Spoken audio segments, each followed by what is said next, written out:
Masin Southern Leyte, making good in the land of promise, became a mayor, have solved the problems on drugs, and now, out of the 100 million people, there are now only 4 who will have a chance to become our president. Southern Leyte has always been looking for ways that we can be heard and known throughout the Philippines. Here is a person who claims and is very proud to claim that he was born in Masin, Southern Leyte. Who are we to say no to him?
Or you can also use the hashtag #PartnerForChange. And let's use that avenue to send our message across. Of course, and when you send it using the hashtag President Duterte, you will get an official response from him. So that's something new. And I think, yes, this is now the convoy of President-elect Rodrigo Duterte, now making their way inside the palace grounds. And as they make their way inside the palace grounds, we will officially start the ceremony for the 16th inaugural. Kathy, it's also nice to know that earlier you met, I introduced you the deputy mayors. These mayors have deputy mayors from both the Moro and Lumad tribes have been with Mayor Duterte, incoming President Duterte, sorry, for the longest time. And in his own capacity, he would always support them in any way he can. This is the proof that a lot of them in Mindanao believe in him so much because he is a man of his word. When he says, he really says what he does. So I think we can now see him alighting from the vehicle. Yes, our President-elect, the 16th President, making his way now to the palace.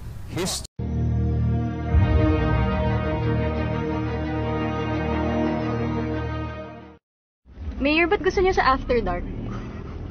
It's my water. Kasi nagkakape mo lang ako doon. Diba, nagkakain lang ako ng saging, gano'n. Tapos ako mag-uwi. Ano pong pinag-iisipan niyo habang nasa After Dark kayo?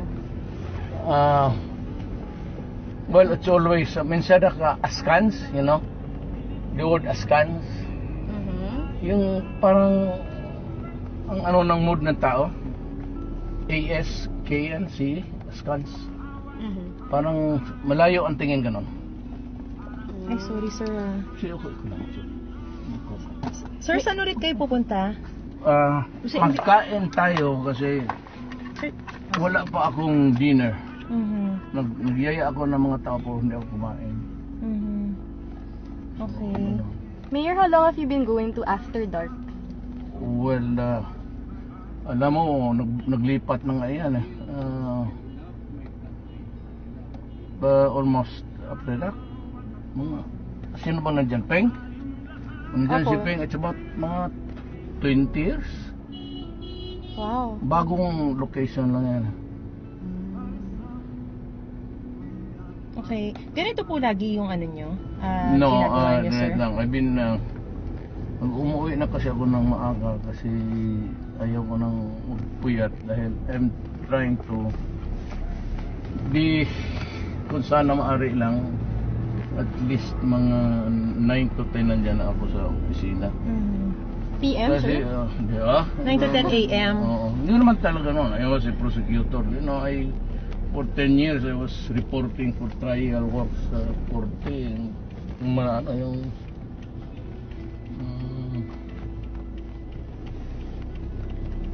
Sir, so is this like enjoying the last few days or Yes, nights and, before actually, you become president? Every time there's a conference, I really banter. Mm-mm. Kasi mga ano ko mga kababayan ko, taga rito.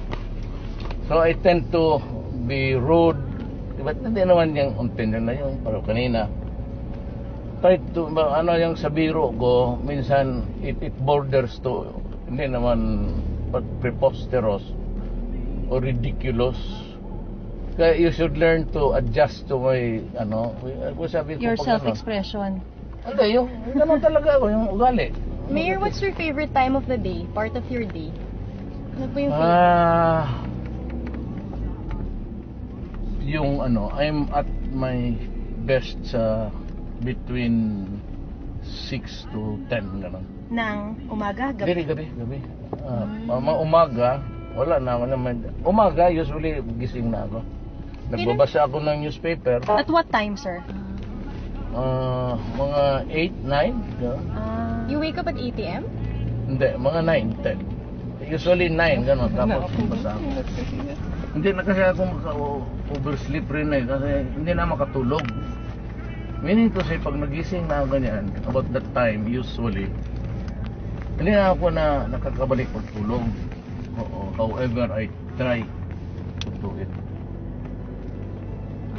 Mayor, bakit kayo nocturnal? When did it start? When I was mayor, I was bakit used to go around and I was trying to fix my police department. Everybody indolent. Everybody was lazy. And nilatag nila yung tables, then they connect it to form a chair, a bed, pati yung chair para sa paa. Yung mga tutulog.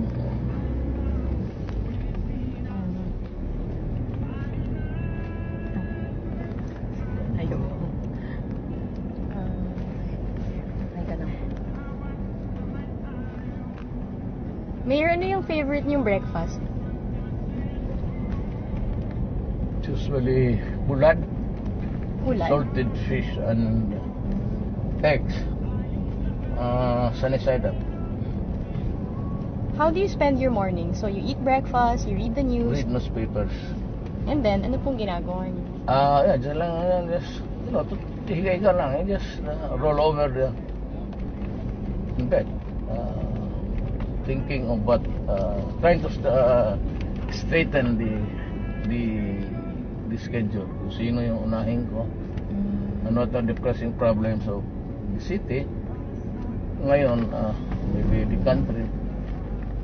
So Mayor, I ano am, wait, not really scared but parang ano ako. Kasi matanda na, tapos should have been retired. Mayor, what's your biggest fear for this presidency of yours? Not really fear because I'm to give it my best. And my best is not good enough. Yan lang talaga ang kaya ko. My fear is that I would not be able to end the violence in this country. And of course the ever-present menace of drugs. Kasi ako dyan, both parang takot ako sa mangyari sa mga bata, pati galit. It's ambivalent thing. Inside my head. Pero sir, how exactly do you feel right now? Just a few days before you actually assume the Would office. you believe it? Pero wala masyado akong excitement sa anticipation because I've been winning elections. Almost, wala pa ako. I will end up my, of course, my politics sa presidency. So I thank God that I have never lost an election. That I've always worked and I never really thought to be in president of this country. Parang ganun lang yan. Are you optimistic, Mayor, na you will do a good job? Well, if you gauge it dito sa Davao, you can walk anywhere actually. Wala mga problema. Don't you think the presidency is a lot bigger than the mayorship? Very hard speculation. Because as you grow in the ladder naman of hierarchy, nagtitimpla ka rin eh. So you work hard. Because you don't want to fail the Philippines.